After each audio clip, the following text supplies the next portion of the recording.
નમસ્કાર વિદ્યાર્થી મિત્રો, ધોરણ 11 ગુજરાતી વિષયની અંદર આજે આપણે પાઠ 24 રેફરન્સ બુક, રેફરન્સ શબ્દ છે અહીંયા. રેફરન્સ એટલે સંદર્ભ ગ્રંથ. જ્યારે જ્યારે માણસને જરૂર પડે છે ત્યારે કોઈને કોઈ સંદર્ભથી બરાબર એ આગળ વધતો હોય છે, સંદર્ભ લે છે, કોઈ પણનો સંદર્ભ લે છે. રેફરન્સ છે, તમારો રેફરન્સ આ બાબતમાં શું છે આવું એ પૂછતો હોય છે. તો અહીંયા રેફરન્સ બુક જે છે એ ઇજ્જતકુમાર ત્રિવેદી, જેમનો જન્મ 5/4/1935, અવસાન 26/6/2012. લેખકનો પરિચય પ્રાપ્ત કરીએ તો રેફરન્સ બુક એ લઘુકથા છે.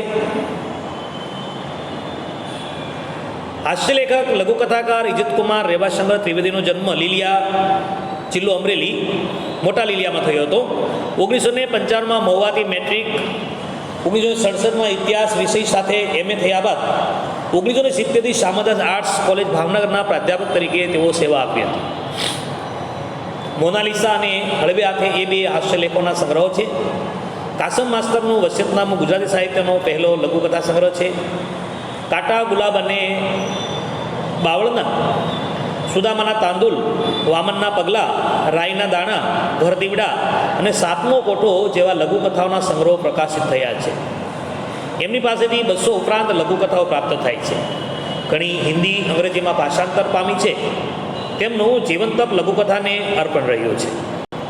લઘુકથા સાહિત્ય સ્વરૂપના ઇતિહાસમાં એમનું સ્થાન ખૂબ જ મહત્વનું રહ્યું છે. હવે પ્રસ્તુત જે લઘુકથા છે રેફરન્સ બુક, એમની અંદર લેખકે માતૃપ્રેમની તીવ્ર ઝંખનાનું આલેખન કરાયું છે. કથાના નાયકને તેમની મા ખૂબ દુઃખ વેઠીને ભણાવે છે. પિતાનું મૃત્યુ થતાં તેમની મા લોકોના કપડાં વાસણ કરીને દીકરાને ભણાવે છે. તે પોતે અભણ છે, પણ દીકરાને ભણાવવાની ઉત્કંઠા તેનામાં તીવ્ર હતી. હવે નાયક મેટ્રિકમાં પાસ થાય છે ત્યારે તેમની માતા મૃત્યુ પામે છે ને એ પછી તેઓ માતાની ઈચ્છા પૂરી કરવા ભણી ગણીને ડૉક્ટર બને છે. માની ઈચ્છા હતી કે મારો દીકરો ડૉક્ટર બને.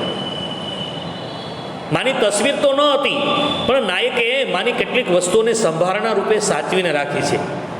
ને જ્યારે જ્યારે માની યાદ આવે છે ત્યારે તે વસ્તુની પોટલી ખોલીને બેસે છે. તેમાં તેમના માતૃપ્રેમ ડોકાય છે. માની આ વસ્તુઓ તેમના માટે જીવનની રેફરન્સ બુક બની રહી છે.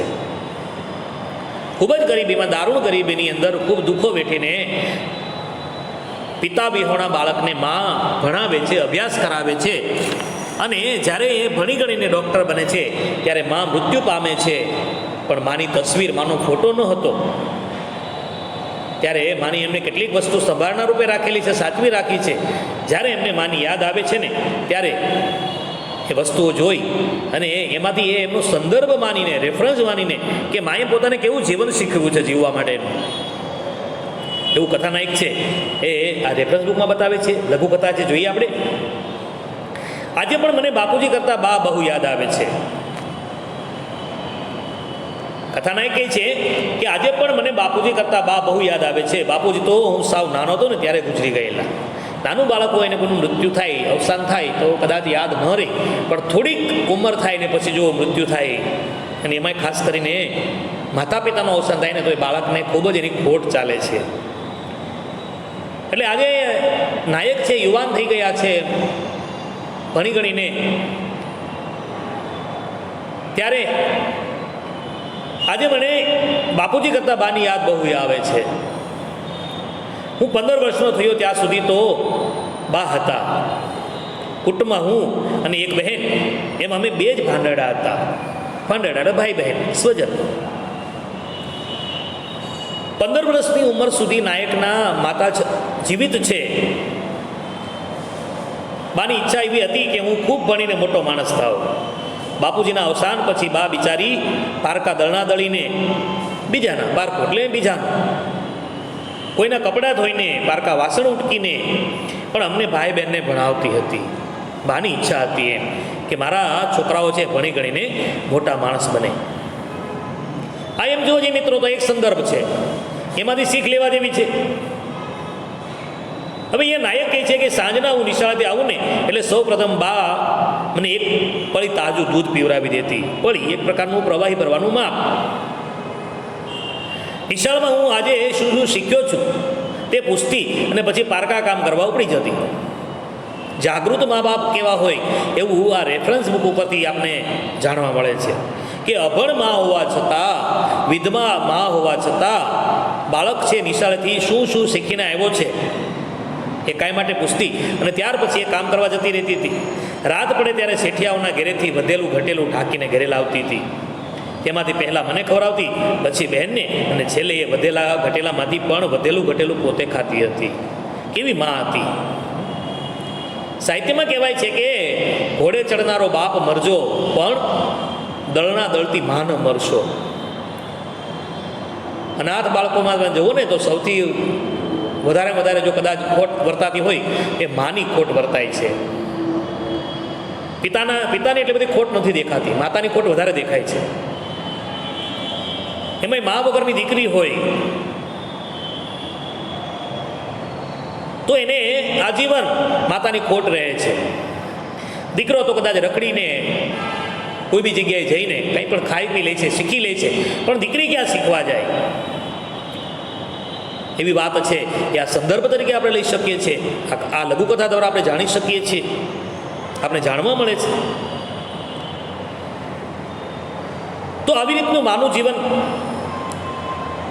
હવે રાત્રે હું ફોટા વગરના મોઢિયા ફાનસના અજવાળામાં વાંચવા બેસું ત્યારે બા મારી પાસે બેસીને બજર ઘસતી બેસતી.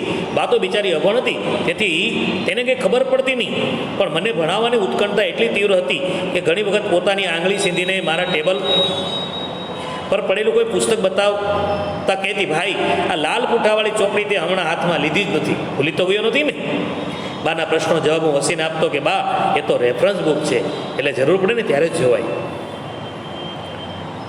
રેફરન્સ બુક આપણે જેને નવનીત કહીએ છીએ, ગાઈડ કહીએ છીએ, એ હવે આજે આપણે શું વાંચીએ છીએ? ગાઈડ અને નવનીત વાંચીએ છીએ.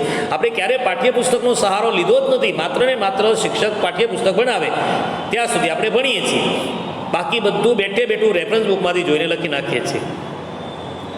હવે એમની જે પરિસ્થિતિ છે એ બતાવે છે કે જ્યારે હું રાત્રે મોઢિયા ફોટા વગરના ફાનસ, બહુ પ્રાચીન કાળની વાત છે સાહેબ, આપણે તો ફાનસ જોયું છે ખાલી શો પીસ માટે. આપણે શો પીસ માટે ફાનસનો ઉપયોગ કરીએ છીએ, અને એમાં પણ વાટ તો હોતી નથી, લાઇટ રાખીએ છીએ.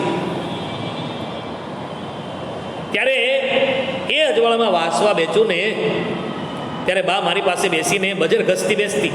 બા તો બિચારી અભણ હતી, એને કંઈ ખબર નહોતી પડતી, પણ એને ભણવાની ખૂબ જ મને ઉત્કંઠા હતી, એને તીવ્રતા હતી, ઈચ્છા હતી કે મારું બાળક છે ભણીને મોટો માણસ બને. તો ઘણી વખત પોતાની આંગળી સીધીને મને ટેબલ પરના જે પુસ્તકો રાખેલા છે બતાવતી કે ભાઈ લાલ પૂંઠાવાળી ચોપડી તે હમણાં કેટલા સમયથી હાથમાં નથી લીધી, તું ભૂલી તો નથી ગયો ને? ત્યારે હું બાને કહેતો કે ભાઈ એ લાલ પૂંઠાવાળી ચોપડી છે ને એ તો રેફરન્સ બુક છે, સંદર્ભ ગ્રંથ છે, એની જરૂર પડે તો જ ઉપયોગમાં લેવાનું હોય, માત્ર પાઠ્યપુસ્તક જ અમારા માટે ઇનફ છે. અને હું બાને સમજાવતો હતો, ઠીક ભાઈ તને ખબર હોય પછી મને કોઈ ચિંતા નથી એમ કહીને બા મારા માટે ચા બનાવવા રસોડામાં જતી રહેતી. હું મેટ્રિકની પરીક્ષા દેવા ગયો તે દિવસે બાએ 2 પૈસા ઉછીના ઉધાર કરીને પણ લાપસી રાંધી હતી. મેટ્રિક મહાવિદ્યાલયમાં દાખલ થવા જેટલું ભણતર માધ્યમિક શાળાનું અંતિમ વર્ષ એ સમયની અંદર.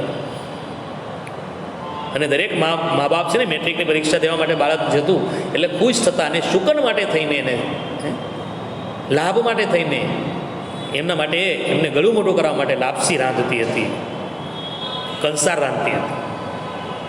હું મેટ્રિકમાં પાસ થયો એ પછીના મહિનામાં જ બાનું અવસાન થયું. 15 વર્ષ સુધી બા જીવિત હતી. 5 ને 10 15 5 વર્ષે ભણવા બેઠા, 10માની અંદર પરીક્ષા પાસ કરી ત્યાર પછીના મહિને બાનું અવસાન થાય છે. બા વગરના જીવવાના વિચાર માત્રથી હું થરથરી ઉઠ્યો હતો.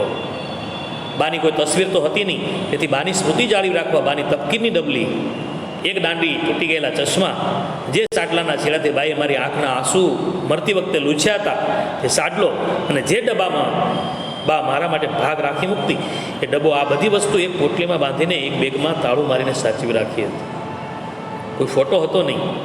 પ્રાચીન કાળની અંદર ફોટા પાડવા બહુ મુશ્કેલ હતા સાહેબ. અત્યારે તો આપણે મોટા મોટા ફોટા બનાવીએ છીએ, આજના ફોટા પણ એવા હોય છે કે હમણાં બોલશે શું એવા ફોટા આપણે બનાવીએ. પણ અહીંયા તો જે લઘુકથાકાર આપને ઇજ્જતકુમાર ત્રિવેદી બતાવે કે નાયકનું જે કથાનાયક જે છે એમની બાની સ્મૃતિમાં શું રાખે છે, કઈ કઈ વસ્તુ રાખે છે? સ્મૃતિ યાદી માટે કઈ વસ્તુ રાખે છે?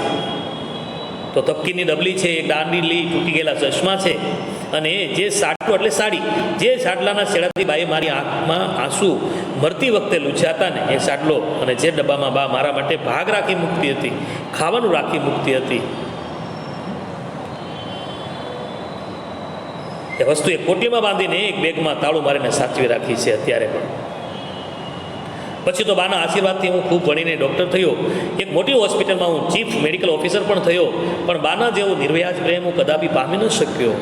નિર્વ્યાજ એટલે કપટ રહિત, સરળ અને સાળસ જેને કહેવામાં આવે છે. મા બાપનો પ્રેમ છે કેવો છે? તો કે કપટ રહિત હોય છે, એમાં કોઈ કપટ સાથેનો પ્રેમ ન હોય. બાળકોના પ્રેમ છે કપટવાળા હોય છે, પત્નીના પ્રેમ કપટવાળા, સગા સંબંધીના પ્રેમ છે ને કપટવાળા હોય છે, એની પાછળ એમનો કોઈ સ્વાર્થ હોય છે. પણ મા બાપ છે એ પોતાના સંતાનોમાં ક્યારેય કોઈ પ્રકારનો સ્વાર્થ નથી રાખતા, એ નિર્વ્યાજ પ્રેમ કરે છે, અને વ્યાજની કોઈ ઈચ્છા નથી કે આટલો પ્રેમ કરીશ તો આટલું પાછું મળશે. હું કદાપી પામી શક્યો નહીં. મારી પત્ની પણ એક ડૉક્ટર છે, જેણે અમારા બધા છોકરાઓને અંગ્રેજી માધ્યમમાં જ મોટા કર્યા છે. માની જેવો નિર્વ્યાજ પ્રેમ માણવાનો કે જોવાનો પણ મને કદી અવસર મળ્યો નથી. માએ જે પ્રેમ કર્યો છે માણવાનો કે જોવાનો, બીજા કોઈ પાસે હું પ્રેમની ક્યારેય મને જોવા પણ નથી મળ્યો, એવું અહીંયા કથાનાયક કહે છે. તેથી તો દોમ દોમ સાહેબી અઢળક સંપત્તિ હોવા છતાં પણ હું કદી બેચેન બની જાઉં છું. અને જ્યારે છાનો માનો પેલી બેગ ખોલીને બાની સ્મૃતિ પેલી પોટલી ખોલીને બેસું છું, મારી પત્ની ચીડાઈને પૂછે છે, બેગમાં એવું શું લખ્યું છે કે આમ ગાંડાની જેમ વારે ઘડીએ બેસી રહો છો? આટલું બધું હોવા છતાં મને બા યાદ આવે છે, કારણ કે બાએ મને જે નિર્વ્યાજ પ્રેમ કર્યો છે એવો પ્રેમ મને ક્યાંથી મળતો નથી, મેં જોયો નથી. અને જ્યારે જ્યારે બાની યાદ આવે ને ત્યારે જે બાના મૃત્યુ પછી મેં જે વસ્તુઓ સાચવેલી છે એને હું ખોલીને બેસું છું. ત્યારે મારી પત્ની ચીડાય છે, એજ્યુકેટેડ છે, ભણેલી છે, એટલે કે શું છે એટલું બધું એની અંદર કે વારાફરતી ખોલીને બેસો છો વારા ઘડીએ? આ પોટલીમાં મારા જીવની એક રેફરન્સ બુક છે, એવું મને કે જરૂર પડે ને ત્યારે જોઉં છું એમ કહીને હું પોટલી ખોલવા બેસી જાઉં છું. મારી મુશ્કેલી એ હતી કે હું તેને સમજાવી શકું તેમ ન હતો, અને તેની મુશ્કેલી એ હતી કે તે સમજી શકે તેમ ન હતી. તેથી અમે બંને એકબીજાને અબુધની જેમ જોઈ રહેતા હતા. અબુધ એટલે મૂર્ખ, અણસમજુ. ત્યાં ખૂબ સરસ મજાની લઘુકથા, નાની એવી લઘુકથા છે, પણ ઘણું બધું કહી જાય છે મિત્રો, કે એકાબીજાને સમજવા જોઈએ. એમાં ખાસ કરીને પતિ પત્નીની વાત જ્યારે કહેવામાં આવી છે ત્યારે કે બંને એકબીજાને સમજે તો અને તો જ એનું દાંપત્ય જીવન સુખી રહે છે, અન્યથા રહેતું નથી. ખૂબ જ નાનો એવો પાઠ છે, અને સારી એવી શિખામણ આપી જાય છે. આપણે પણ કદાચ આમને રેફરન્સ બુકને તરીકે રાખીએ, સાચવી રાખશું તો આપણે પણ આમાંથી ઘણું બધું જાણવા મળશે. તો અહીંયા આ રેફરન્સ બુકની અંદર બાનું જે ચિત્ર છે કે કેવી ગરીબી હોવા છતાં બા પોતાના બાળકોને ભણાવવાનું ધ્યાન રાખે છે, ખરેખર પ્રશંસનીય છે. નાયકને એક બેન હતી, બાપુજી તો ગુજરી ગયેલા. આ બંને બાળકોનું તેમના બા હોંશથી પાલન પોષણ, લાલન પાલન કરતા હતા. બા લોકોના દળના દળવા જાય, કપડાં ધોવા જાય કે પારકા વાસણ ઉટકીને પણ આ બે ભાઈ બહેનોને ભણાવતી હતી. નિશાળેથી આવે કે તરત તેમના બા તેમને એક પળી તાજું દૂધ પીવડાવી દીધી. લોકોના ઘરે કામ કરી વધ્યું ઘટ્યું લઈને બા આવે, બા પહેલાં બાળકોને ખવડાવતી અને પછી વધેલામાંથી પણ પોતે વધેલું ખાતી હતી. એમાં માતાનો બાળક પ્રત્યેનો નિર્વ્યાજ સ્નેહ ડોકાઈ વગર રહેતો નથી. નાયક વાંચવા બેસે ત્યારે પણ તેમના બા તેમની પાસે બેસતા હતા. તે પોતાનું કાર્ય કરતા ને એ રીતે દીકરાને સાથ આપતા. પોતે અભણ હતા પણ દીકરાને ભણાવવા અથાગ પરિશ્રમ કરતા હતા. દીકરો રાત્રે વાંચતો હોય ત્યારે લાલ કુઠાવળી ચોપડી બતાવી કહેતા, આને તો તું ભૂલી નથી ગયો? ત્યારે નાયક કહેતા કે રેફરન્સ બુક છે, જરૂર પડે તો જ વંચાય. ત્યારે અભણમાં છોકરો શું વાંચે છે તેનું નિરીક્ષણ કરતી આપણને દેખાઈ આવે છે. મોડી રાત સુધી નાયક વાંચે ત્યારે તેમના બા પણ તેમની સાથે જાગતા અને તેમને ચા બનાવીને આપતા હતા. આમ બાની દુનિયા તેમના સંતાનો જ હતા. બા જેવો નિર્વ્યાજ સ્નેહ પામવા માટે લેખક બાના મૃત્યુ પછી પ્રયત્ન કરે છે, પણ એવો પ્રેમ તેમને ક્યાંય દેખાતો નથી. માનો પ્રેમ છે એ દુનિયામાં શ્રેષ્ઠ પ્રેમ છે, એની તુલનામાં કોઈ ન આવે. જગતમાં જન્મ દેનારી રે મારી, જનેતાની તોલે કોઈ ન આવે. બીજા બધા લુખા લાટ લડાવે, પણ જન્મ દેનારી જનેતાની તોલે કોઈ ન આવે. માં તેમાં બીજા બધા વગડા ના આવે. બહુ સરસ મજાનો આ જે લઘુકથા છે, આ પાઠ છે, એને આપણે પૂર્ણ કરીએ છીએ. સ્વાધ્યાયની બુકની અંદર એમના સવાલ જવાબ લખી અને આપ તૈયાર કરી દેશો. નમસ્કાર.